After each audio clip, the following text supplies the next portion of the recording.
Everyone have a good evening last night in College Park? And you still made the 9 a.m. session. Thank you all very much.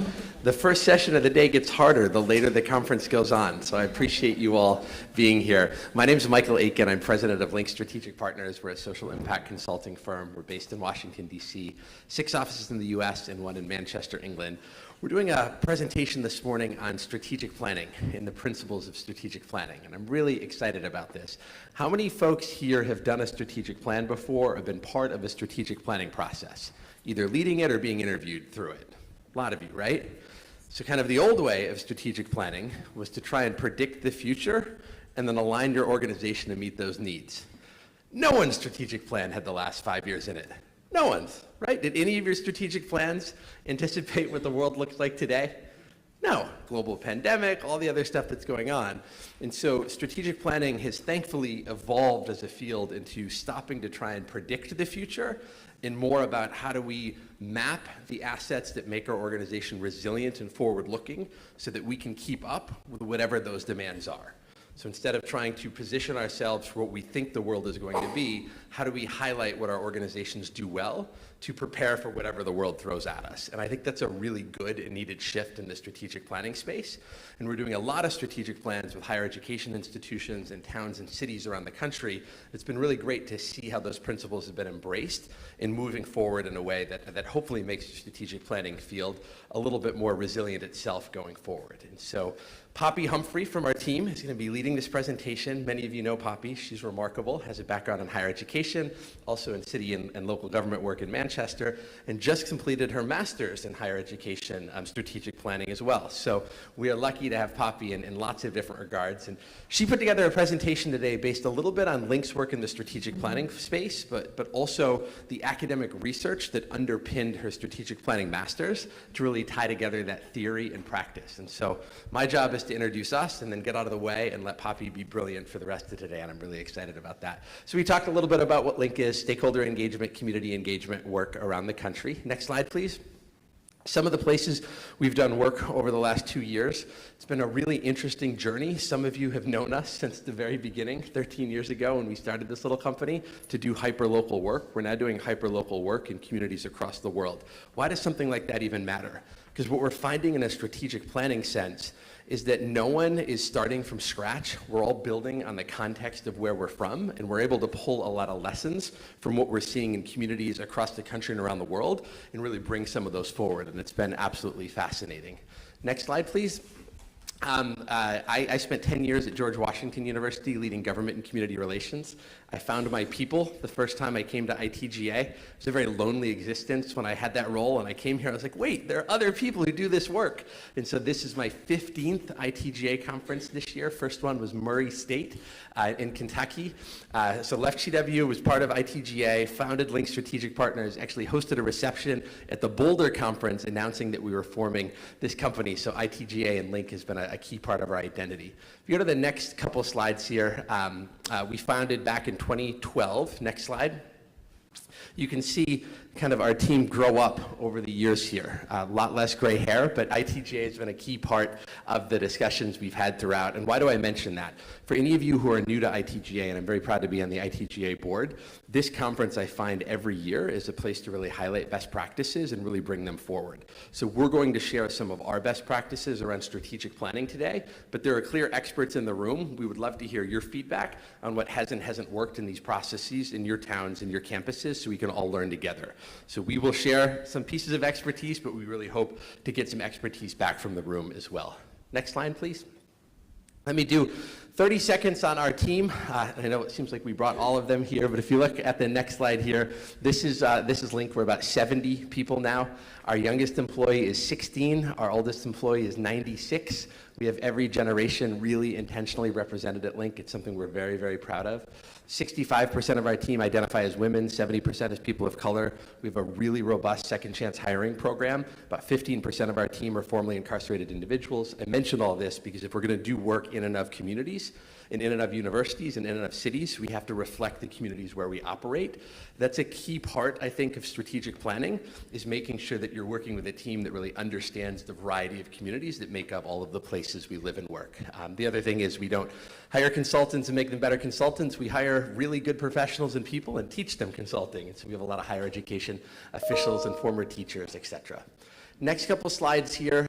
It's a list of some of the stuff we do, but I've talked about that, so we'll keep going here. We've had the real pleasure of working with a number of higher education institutions and cities and counties and municipalities around the country. We're not going to go deep on any of these, but we've done strategic planning, equity, belonging, organizational assessment work, really spanning the globe. So as Poppy's getting into some of the principles of strategic planning, we're happy to pull in some very specific examples from the places we've worked, if that is helpful. Next slide, please. This is just a few more of the places that we've had the real pleasure and honor of being partner and working with recently, and we'll try and bring that all forward. And last slide, I'm going to bring up Poppy. Poppy's going to be co-presenting today with Cheryl Newman, who's our Director of Engagement, and you are in phenomenal hands. So Poppy, take it away. Thank you very much. Thank you. I'm going to use this one. Okay, can you all hear me in the cheap seats at the back? All right, fantastic. So, as Michael said, thank you very much for the introduction, Michael. My name is Poppy Humphrey. I'm Director of Standards and Accountability at Link Strategic Partners. So, I'm going to talk to you a little bit about my journey over the past 10 or so years and what brings me here today, having the pleasure talking to you about some of the findings from my Masters that I completed back in November last year. So, where did it all begin? Cast your minds back to 2013, and I took a job at Manchester Student Homes. Many of you may have had the pleasure of meeting Miss Cooper Healy, our incoming president, aka Queen, who I have to say is notable by her absence, but I did see her in the bar at about 11 o'clock last night. I began working with Cooper, and my role was to work on behalf of University of Manchester, Manchester Metropolitan University, to oversee off-campus services for about 100,000 students. So, pretty big task there. I did that role for nearly 10 years and I absolutely loved it. In 2014, I headed across the pond to Washington, D.C., so my first trip to Washington, D.C., and quite a few special things happened there. I found myself at a drinks reception hosted by the delectable Michael Aitken, and I got talking to this chap and I thought, who is this amazing person who has even more energy than me? What's going on? And so that's where the friendship and the leadership and all of the support started. So, Mike, I just want to say thank you very much. That was my first ITGA, and it really was the pivotal moment in my life and my career. Cooper and I got back from ITGA, and we were like, this is such an amazing network. And what we realised was that there was a dearth of support in the UK for people doing off-campus roles or practitioners in town-gown relations. And we thought it would be great if we could attempt to try and replicate something. So in 2014, we established the United Kingdom Town and Gown Association. There's some flyers dotted about the conference because we are going to be having our conference in Manchester, England in November. There's a QR code, so if you need any support, justification letters, getting out to the mighty Manchester, then we can work with you on that as well. So the United Kingdom Town and Gown Association, it started out with Cooper and I saying, hey, maybe we'll get a few people in a room, have a cup of tea, that's what we do in England, have some biscuits. And we hosted a conference which attracted 100 people. And we were like, wow, we were not expecting this. And from there, it grew on to about 400 members. So we were really proud of all of the work that we achieved at the UK TGA. And we worked very closely with the ITGA and also Link Strategic Partners as part of that journey. 2020, can you believe that was 4 years ago? No, nearly half a decade. Excuse me. And that was the point that I suppose I started to get more and more involved in strategic planning on behalf of the universities. So some of the work that we were doing, supporting students in off-campus student affairs at the time, was actually highlighted by the UK government as best practice from the University of Manchester. And the reason that it was highlighted as best practice is because our strategic plan, or our planning approach, really brought in the city and the police and other agents as well, such as the National Health Service. And so it was during that time that I began to think, I've been doing this role for kind of 8 years or so, I'm wondering about next steps, and it really got me thinking about, in a crisis situation, how can we make sure that we're coordinated with all of our partners? Bear in mind that I was also in a role where I was working across 2 different institutions as well. Those of you that have had the luxury of doing that, you will know that sometimes the left hand doesn't always talk to the right hand and vice versa. So this is when I began to think about strategic planning in a bit more of a formal sense. And then 2022, I had the pleasure of going over to Link Strategic Partners, and I have to say it's been a blast working with you and the team for the past couple of years. I've loved every single minute of it. Around that time as well, I also had a conversation with a chap who some of you might know called Mark Simmons, who used to be across the pond with me at Nottingham Trent University, and now he's at Michigan. And I said to him, look, you know, I'm really, really interested in strategic planning, and I've got this amazing new job, but you know, tell me about your experiences of being a Brit now working over in the US. And he said, well, have you ever thought about doing a master's? And I said, oh, I've done my time with the books. Now, you know, I work with students. I'm not going to be a student. And then I looked at the price tag and I said, I'm absolutely not going to do that at all. And then I started thinking about it a bit more, and I thought, you know what? Let's just see what this academic adventure could be. What have I got to lose? And so this is where it all began. Next slide, please, Kennedy. So here's just a few pictures. I think we can all agree that the Posh Spice look from 2013 wasn't really working for me. So 2013, so that's me and Cooper at our first National Community Conference, as we called it. And then 2020, it's COVID, that's me and Kunal, who worked with me. We used to have a thing going on called hashtag height difference, because weirdly, all of the people that I worked with at the university were about 6'5". And then at the same time, it would be remiss if I didn't give a shout out to the biggest dog in the world. So this is Mr. Ace, who is currently tipping the scales at about, at about 190 pounds. Honestly, he is a beast. This is about half the size of, and the other thing is I live in the smallest house with the biggest dog. So it's been an interesting few years. COVID, starting a new job, completing the masters, and single-handedly looking after this absolute brute. Next slide, please, Kennedy. Okay, so very interesting picture. There's me and my father, Dr. Michael Humphrey. 40 years I've known this man, and that's the only picture that I've got of him smiling. So thought it'd be important for me to include that. So that's my graduation day, and do you know, it was one of the best days of my life. And then here we are with the effervescent Michael Aitken, the very fabulous Jamal Holtz, who is our Chief of Staff, who's currently over in Berlin at the moment, and the rather amazing Matthew Helfrich, who is our UK branch manager. And that picture was taken just a few weeks ago, although it feels like it was about a million years ago, when the chaps came over and spent some time with us over in the UK as well. So there was just some pictures to show different hair, different things going on in the past few years of my life. So if we can move on to the next slide, please, Kennedy. All right.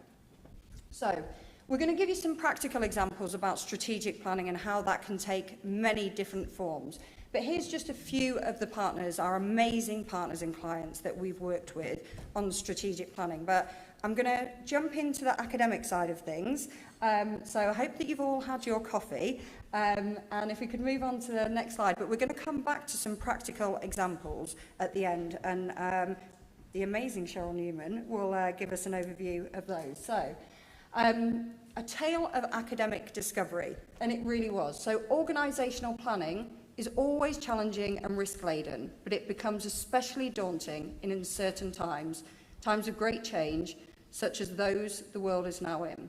So that was from 1993. So 17 years later, look what happened. And I think that we could still say that that sentiment rings true. If we could have the next slide, please. Okay, so the research principles. I'm not going to go too heavy because I don't want you to be bored witless by this presentation, but I explained a little bit about why I was so interested in doing this master's. So the focus was on strategic planning, and ultimately my thesis was to explore the extent to which COVID-19 had impacted strategic planning in higher education institutions, so universities or colleges, in the US and also in the UK as well. So having a sort of foot on both sides of the pond, I thought that that would be really, really interesting. Background in higher education, become much more passionate about strategic planning when I was at the university. And I thought, actually, I'm pretty good at this. So that was really the impetus for the study. So some of the research principles, well, it was a critical literature review. The thesis is about 150 pages long. The list of all of the books and academic journals that I needed to read is about 50. When I look back at it, it makes me want to cry. But I found myself going down a rabbit hole. It was a Pandora's box that the more that I read, the more that I wanted to learn. And what I realised was that there was such a dearth of information and advice and guidance around strategic planning from the last few years. So there's plenty of things, from the 1940s onwards. But then it kind of stopped a little bit, and I thought this is a really, really exciting opportunity to look at strategic planning through the context of COVID and also on both sides of the pond as well. So it was to explore theoretical frameworks, strategic planning in organisational settings, and linkages between strategy and change. And it was also to gather information on contemporary trends in strategic planning within university contexts and how strategy formation has been shaped by the pandemic. The other thing that I should say as well is that the focus of my research was on strategic planning, not implementation. So for those of you that have been involved in strategic planning exercises, implementation is the last point, and that's a whole separate beast as well. So I also looked at comparing and contrasting the extent to which the pandemic had impacted strategic planning practices, priorities, and timelines. And there was lots of evaluation of qualitative data. I'm not going to go heavy on the data. Don't worry, everyone. I do want you to stay awake. And I critically analysed changing perspectives, attitudes, and perceptions from those working within higher education institutions and around universities as well. And ultimately, as part of this, I interviewed 12 people, so it was in-depth research with 12 practitioners, and they included university presidents, they included provosts, city officials, policing representatives as well. So I really wanted to get that town gown feel for this. That's been my bread and butter throughout my career with the university, so I really wanted that to be a key component of it. The other thing that I'll say is out of the 12 participants that I interviewed, only one was a woman. And I need to be clear that with any research, there's always going to be limitations. I did highlight that as a limitation, but it also got me thinking that is that indicative of more weighting towards males or people that identify as males in senior roles? And it was interesting, I found a report from 2020 that looked at exactly that, and also how females or women in the workplace have been disadvantaged as a result of COVID and securing senior positions, particularly looking at it through the lens of strategic planning. 8 of my participants were from the US and 4 were from the UK as well. So perhaps another limitation, had I had more time, was to speak to a broader base of folks from the UK. So that's just a little bit of an overview about the background to the research. So next slide, please, Kennedy. Okay, so strategic planning, it ain't new. It's been around for a really, really long time. When I first thought about strategic planning, I thought, this seems really, really daunting. But actually, if you think about it, we're planning all the time. We're strategizing all the time, whether it's how do I navigate my way around the University of Maryland construction to find the way to this room, or how do I make sure that I'm prepped to go to ITGA and sort out all the logistics of having a £200 dog looked after back at the ranch and everything like that. So it's not new. But there are some important things that I found very, very interesting as part of the research. Next slide, please, Kennedy. Okay, so what is strategic planning? Well, I like this. I did actually include it in my thesis. I'm not sure that the marker thought that a Dilbert cartoon was academically sound, but I thought that it summed up very nicely. So ultimately, strategy. As a construct, it's omnipresent and it's universally applicable, and it's complex and it's multifaceted. You also need to consider it from a different range of perspectives and through different contexts as well. Through my research, it reflected, and this isn't rocket science, but COVID-19, it generated a further layer of complexity. And I would say that we're still only beginning to see the far-reaching consequences of this, particularly if you look at it from an educational perspective. What we do know is that the pandemic significantly affected the way in which organisations operate. Again, that's not rocket science, we all know that. But also the way in which we need to work together within the universities and with our communities and with the cities and other agents with regards to strategy formation. And it's long before the pandemic, global uncertainty, social, economic catastrophes defined the need for strategic visions to be underpinned by readiness and the ability to change and to adapt. And that goes back to what Michael was saying at the beginning. No one anticipated what was going to happen in 2020. And so the focus needs to be on that ability to pivot and reorient as needed. Okay, so as I said, given the recency of the pandemic, there was a dearth of academic research. So I was like, yes, this is my opportunity to put a stamp on the world of academia. Or so I thought. I'm in the process of getting my thesis updated on Google Scholar, so I'm very, very excited about that.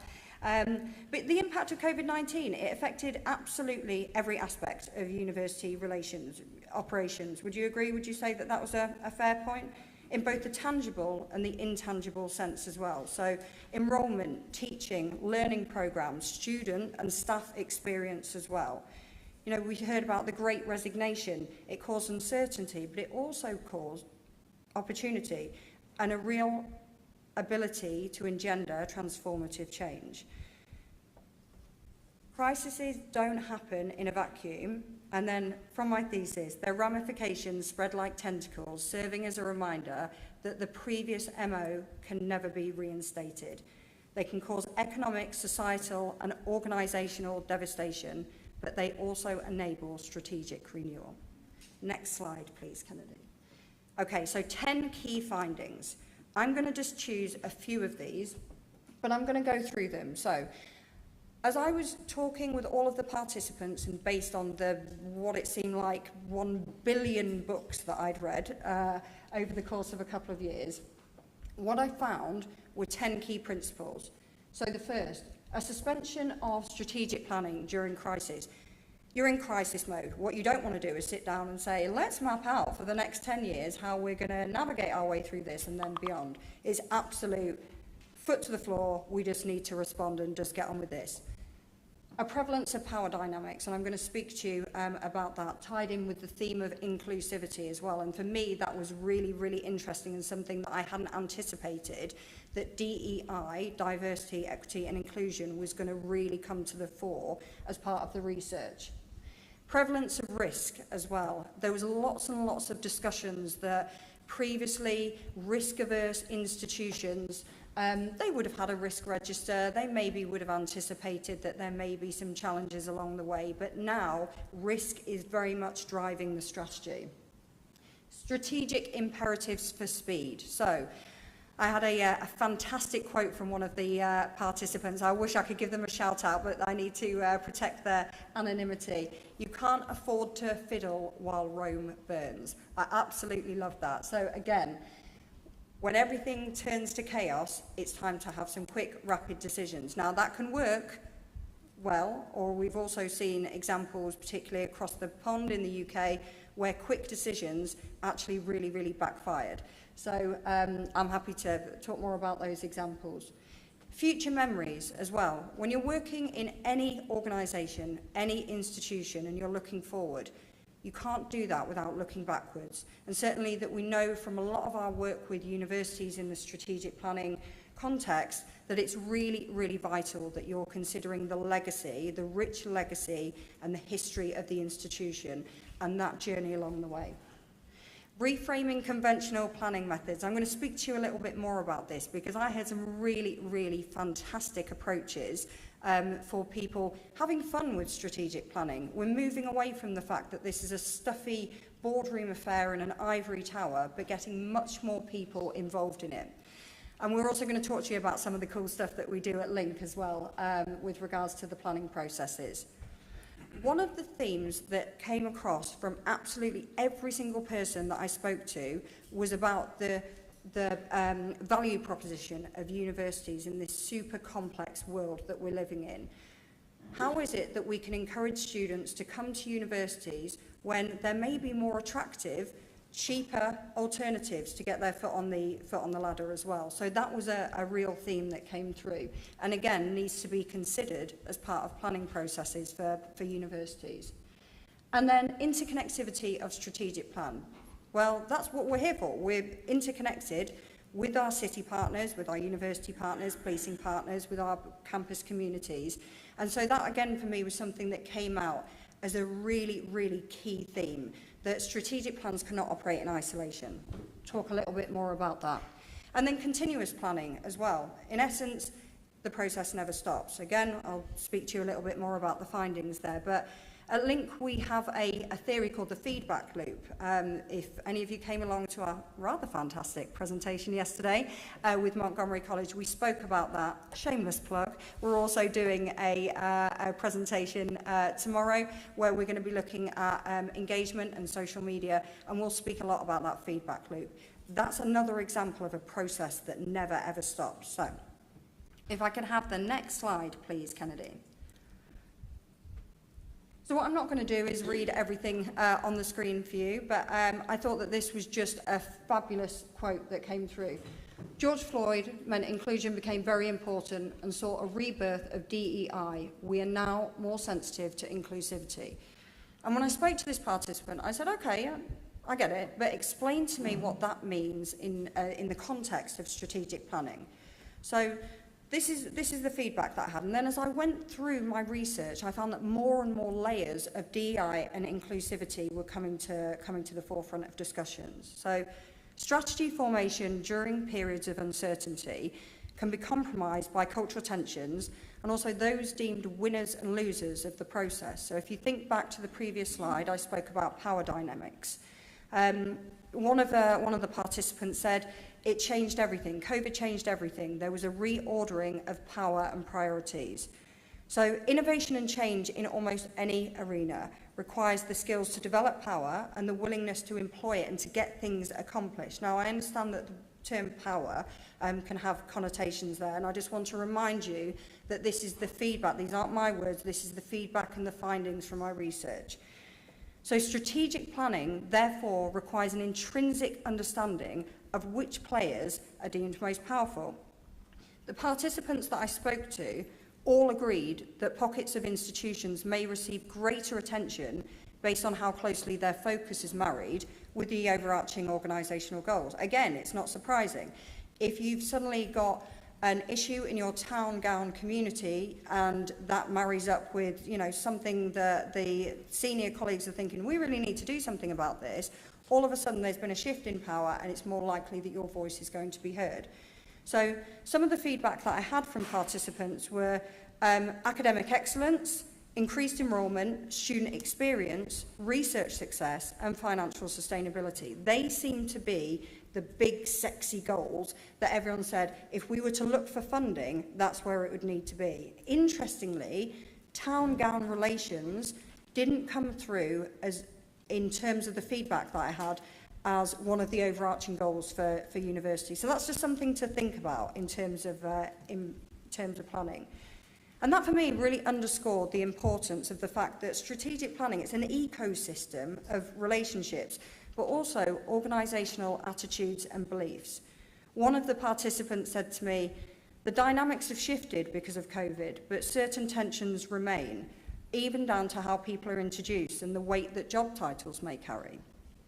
Then I heard from other people about the role of technology. Well, Zoom enabled a power balance. Everyone occupies the same real estate on the screen. I thought that that was a lovely piece of feedback because all of a sudden you're moving away from the fact that there's someone sat at the top of the table, but you're all there, if we think back to the pandemic, probably in your pyjama bottoms and then a smart top. I've explored some of the methods to overcome power imbalances. And yeah, the role of technology in creating sort of more equal opportunities for contribution. So no one participant is at the head of the table in the synthetic environment. So this move towards virtual settings, it cultivated greater encouragement for diverse perspectives. So to some extent, the informality of remote working led to people feeling more comfortable in sharing their ideas, thoughts, views on strategic planning or whatever the topic was at the time. So that allowed previously unheard or marginalised voices to come to the front of that table. So again, one of the quotes that I had, the role of technology should be considered. We see more inclusivity and the ability to share information. So this in turn has led to a framework for strategic planning to be delivered in a more equitable way, if done correctly. But this didn't mean that everything needs to be utilised, but it's about greater collaboration, a greater focus on collaboration and inclusivity of driving strategic planning processes going forward. Another theme that came out was about community engagement being a growing focus of higher education, but just bear in mind what I said about that not always being seen as one of the main organisational goals. But many of the folks that I spoke to, including very, very senior people, spoke about the role of ANC, so Advisory Neighbourhood Commissioners or faith-based groups, becoming involved in discussions. And one of my participants said, really effective strategic planning processes have voices heard. You will never have complete unanimity, but you have to take the dissonant voices, look at the critical mass around the tenant. You cannot operate strategic planning in a vacuum. So that we're moving away completely from a few folks sat in the room dictating how everything is going to work. Okay. Next slide, please, Kennedy. Reframing conventional planning methods. So this is where we started to have some fun in terms of how things were getting shaken up. So blueprints. So how things are going to look going forward. And this was really interesting because there were some people that said it's really important to have a blueprint, a map of where you're going. And then there was others that said, you know, blueprints are the road to ruin. You can't have a set of plans that are cast in bronze. So rather than viewing blueprints as institutional straitjackets, if you will, there's a need for more customised approaches that are befitting of the unique context and needs of each organisation. We all have shared experiences, whether it's me working at the universities in Manchester, England, or colleagues from Kent, Ohio, for example. But there's big up, Todd. There's similarities, but there's differences as well. And so remember that, the unique contextual needs of each institution and also each campus community as well. Some really interesting ideas about scenario planning, and some of the participants discussed being, you know, experimental as well. Scenario planning is a low-cost approach. So it also enabled the power of imagination. We had lots of discussions around things like, get people in a room and let's start thinking about the most obscure outcome if we were to do this approach with our strategic plan. We could never have guessed what was going to go on with COVID-19. We couldn't have done. So it was about getting people around the table and saying, okay, let's look beyond the realms of possibility. How could the future look? And then working backwards as well. And this, the feedback that I heard, enabled a greater ability to respond to turbulence. So the concept of this imagining was not to recreate, but to reinvent a future. There were things like ulterior persona exercises that we heard about. So, for example, put yourself in the shoes of a community member, or put yourselves in the shoes of a city official. What would the strategic plan look for them? What would their priorities be? So it was about being creative and visionary.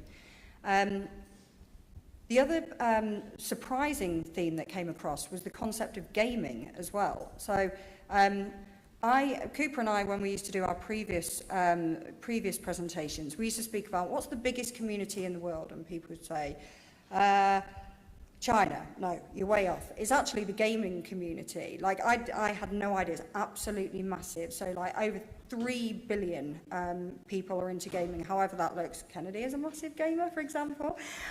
So gaming came about as one of the ways in which it can be introduced as a really innovative tool with regards to strategic planning, and getting people away from this mindset that you're sat there with a blank piece of paper trying to predict how things are going to look in the future. It would be remiss if I didn't mention that AI came up. And again, that kind of took me by surprise, bizarrely. But it's an important consideration given that its prevalence and its ability to drastically alter the landscape of everything, which it is going to do, of course it's going to do. It removes cognitive bias through strategic planning processes. So this is what we heard, that a number of the participants were saying, you know, we've already started looking at AI and how we could get effectively robots involved. And I was like, well, explain to me how that would work. So it removes cognitive bias by allowing planners to focus on higher value and creative initiatives. And the participants discussed the reinvigoration and speed that AI offers. It's mad, isn't it, how quickly? I mean, had I have known this, I'd have just typed in my thesis title, press go, and the thesis would have been written for me. But I caught on a bit too late. So AI, data collection and analysis as well. So this provided really valuable insights to me. It could also be used for identifying market opportunities and understanding student preferences as well. So it's undoubtedly going to change the landscape of everything. One of the participants said, AI is the big thing, but realistically, can we police this? I would say, no, that's me saying that.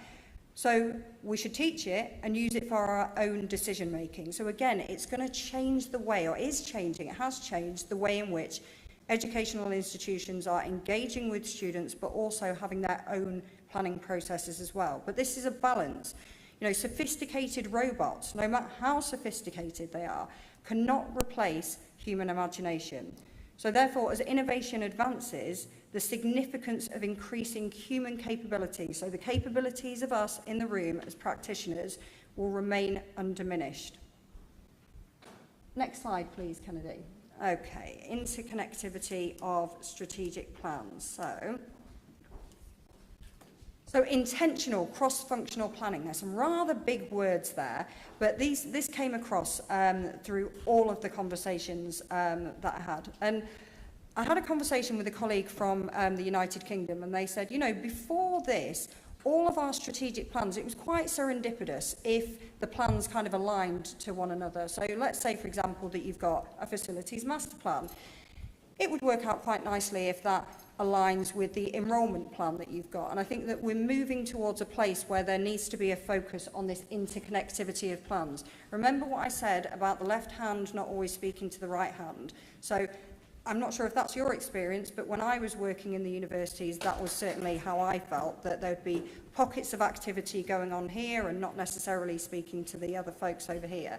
Then you throw in other partners as well, whether it's the city or the police or whoever it is, and it's really important that you're bringing everyone together and understanding the needs and the preferences and the visions for all of those different actors. So I came up with a term which I think is rather nice, called strategic jigsaws, and this is about the sharing of best practice, innovation and problem solving through the prioritisation of initiatives, and this is based on their strategic importance within the institutional goals. I remember for 8 years I would sit around the table with colleagues from Greater Manchester Police, fantastic colleagues, and we would say, okay, so this is our priority at the university, and they would say, yeah, okay, well that actually doesn't really align with our priority over here at the police. So how is it that we can get people on the same page so that we're moving forward? We may not always agree, but it's going back to that point about collaboration. So we need to consider linkages as a tool to respond to change, and it's through that anticipatory decision making. So strategy shouldn't be viewed as one single chord, but rather a whole mishmash of chords linked together across the organisation and externally as well. So I'm going to say it again because I really do love this. Strategic jigsaws. It promotes a cohesive framework but allows continuous improvement, shared understanding, and also institutional buy-in. Has anyone here been involved in a strategic planning process where it's suddenly just been presented and they say, I didn't really know anything about this and this is kind of news to me. I don't really see where I fit in this. I don't see where my department fits in this. I don't see how this community that I'm working with and engaging with every day fits in this as well. So that continuous improvement, collaboration, shared understanding is going to ensure buy-in. And this is an iterative process that promotes collectivism. And ultimately, that's going to identify new opportunities and this continuous cycle of learning within the universities, but also from our partners and communities as well. I heard lots and lots about this kind of newfangled theme called strategic doing. And I was like, what is this? So in 2019, this was developed by a chap from Purdue University, Morrison. And essentially, this is the process of co-creating actionable outcomes with defined timescales. And then these are kind of rescaled to different parts of the university. And I thought about this and I thought, it's basically what we've been doing at Manchester, where we've been working with, different groups and task and finish groups, if you will, and saying, right, well, these are the actions and we'll come back in a week's time, 3 weeks' time, 3 months' time. But strategic doing, I'd encourage you to look it up because it's a really, really lovely framework for how you can take multiple participants, constituents, and bring people together and make it very, very tight and action-oriented. So it's this focus on continuous learning and adjustment. And I've got a quote here: it will take the institution from confused complexity to profound simplicity as cross-divisional incremental strategies become interrelated with one another. So what does that mean? That's basically, you don't sit there and do your strategic plan by yourself and don't map it out for 25 years. It needs to be in bite-sized pieces and making sure that you've got all of your partners around the room and that you're all on the same page. I'll say it again, you may not always agree, but it's making sure that people are working with you as part of this journey.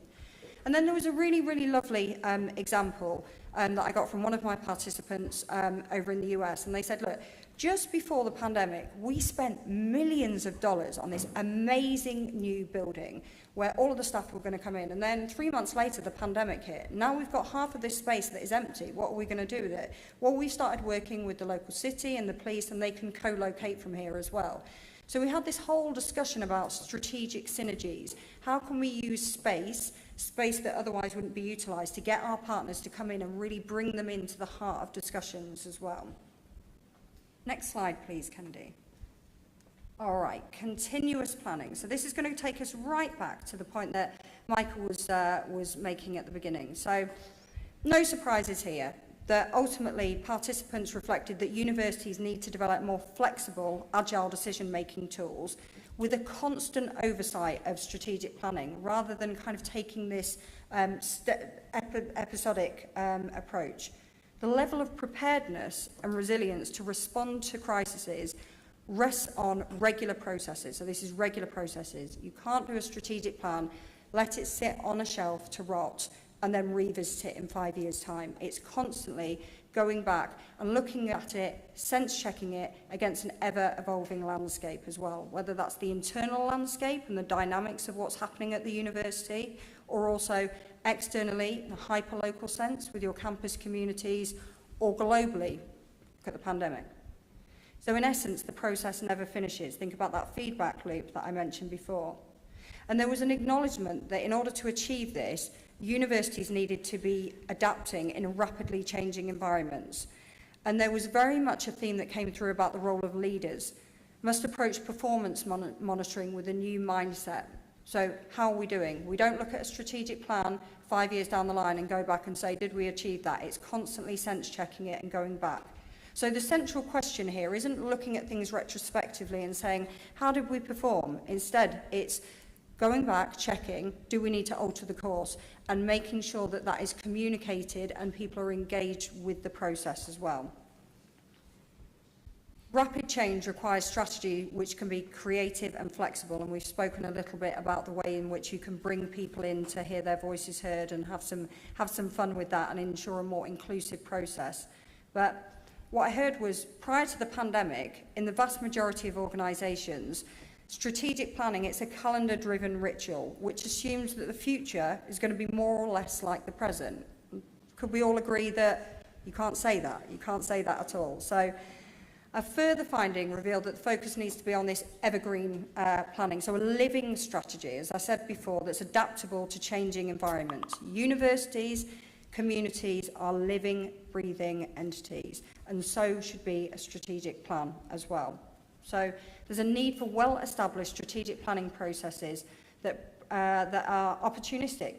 So constantly seeing how can we make this a better place for our students, for our staff, for our campus communities, for the partners that we work so closely with. So monitor and adapt. This is basically the conclusion of my thesis. Monitor and adapt is gradually becoming more accepted as the new paradigm.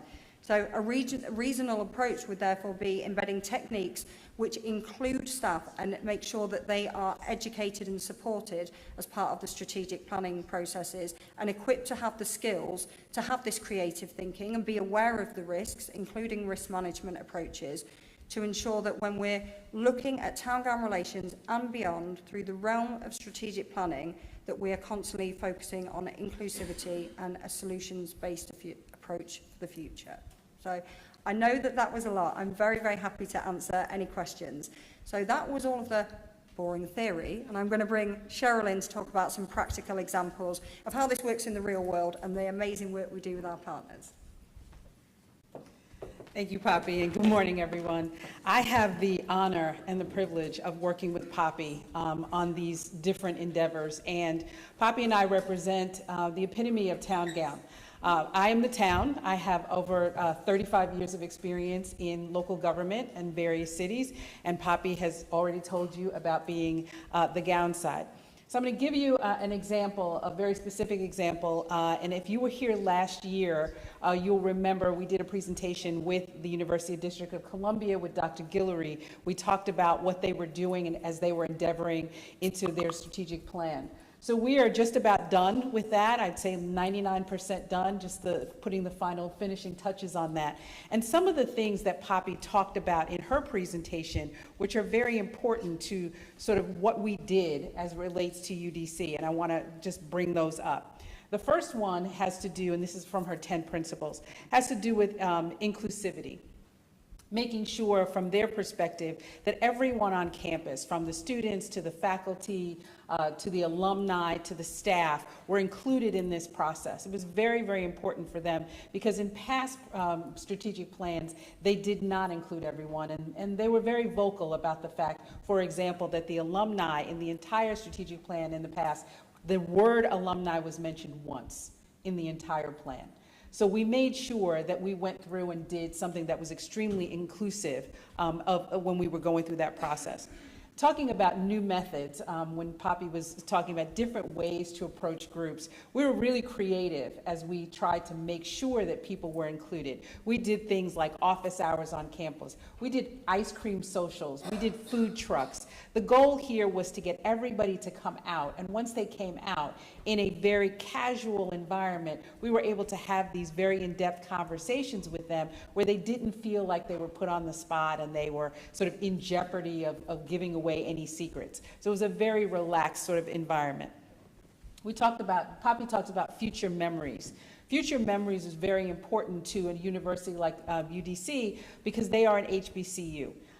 And for them, it was very important to be able to embrace their past, where they came from, how they were created, and to make sure that people understood that they are an HBCU with a lot of heritage and a lot of tradition that goes along with not only that title, but with the substance of who they are and what they were doing.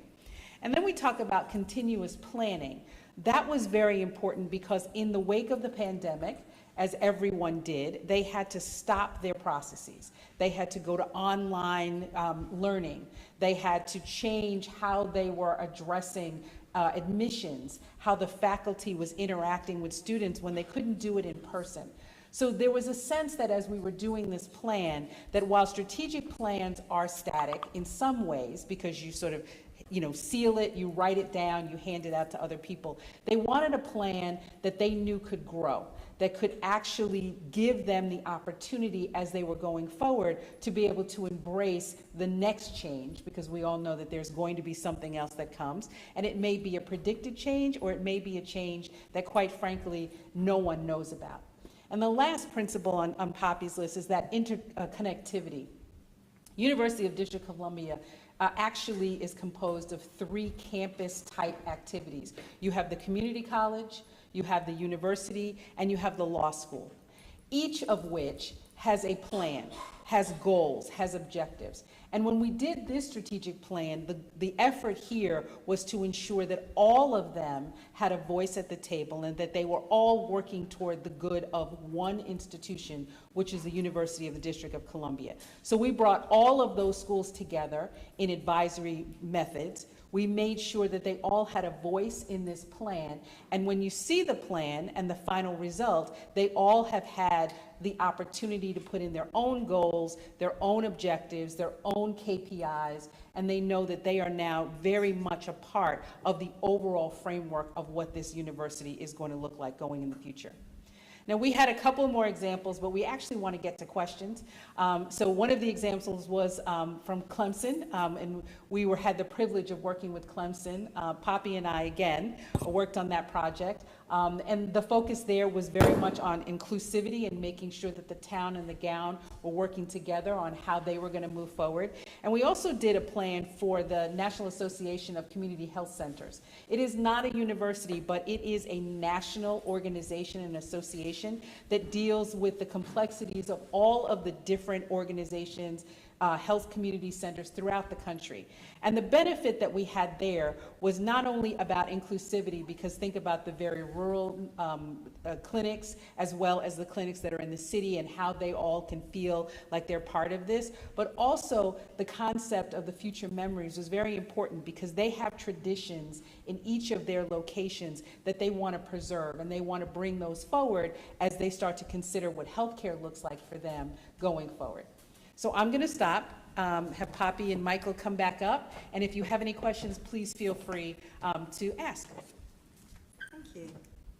I'm also just going to say this is the first time that I've spoken to a room about my research. So I just want to say thank you very much for coming along, because that was 2 years of my life, which I really, really, yeah, so thank you. I appreciate that. And thank you for staying awake. I know we've got about 5-10 minutes. Any questions for the distinguished speakers here? Sir. So I can respect and understand that paradigm shifts means that people have to change their behavior. I can understand that. There you go. All right, third time's a charm. I can understand that paradigm shifts means that people need to reconsider their own behavior and reflect. Has there been any resistance that you've experienced for people suggesting, hey, we've always done it this way, and we feel like it may have worked, but you're presenting something different? How is the approach to that, and have you found success with it? Yeah, it's a great question.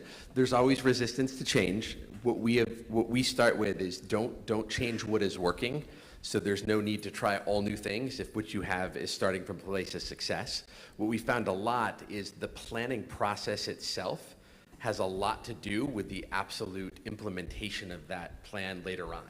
And so a lot of what we're bringing forward into this process now is a different planning paradigm. How are you bringing more voices in? At the UDC example, the largest involved stakeholder group were students. 1,600 students participated in strategic planning. That was not expected at the beginning of the process, but it made for a far better and more dynamic plan, because at the end of the day, they're pretty much our most key stakeholder, but they're often the last to be consulted in strategic planning. So that's something we're seeing a lot of, is just making sure the process evolves, but if there are pieces of it that are working, keep it. The other piece of it is often strategic planning and then implementation are completely different things inside institutions. And so what we're delivering with all of our strategic plans is basically an implementation matrix that says you've spent all of this work. How are you going to do this? Who are the owners? And who owns the revisiting of this principle when everything in the world changes again? So it's kind of building resiliency and ownership into the plan has been a key part of it. Does that all sound right? Yeah, great question. Other questions? So to follow up on that, are you using organizational change management principles in that, what you just described as the implementation planning process? Yeah. We absolutely are, and it sounds like you're very aware of, there are lots of different structures for how strategic plans can be written and adapted internally. We're using a process of appreciative inquiry as our formal method for running these processes. Those of you who may not have a deep understanding in the variety of approaches to strategic planning, appreciative inquiry says, let's start by asking people what we do well and build on that. because through that process, everything that we're not doing well is going to come out anyway. But if you run your strategic planning process to start with what's not working and try and fix it, you're starting in a very deficit-oriented, limiting mindset. And so that, it sounds simple, but it changes everything if you start in a place of affirmative. Does that track with your experience? Yes. Yes, you use a different part of your brain when you appreciate versus when you're complaining. Absolutely. Other questions? Okay. Well, thank you all very much. We will make these slides available. We also, thanks to our phenomenal production team here, we're live streaming this, so if anyone wants to go back and share some of the principles from this with your organization,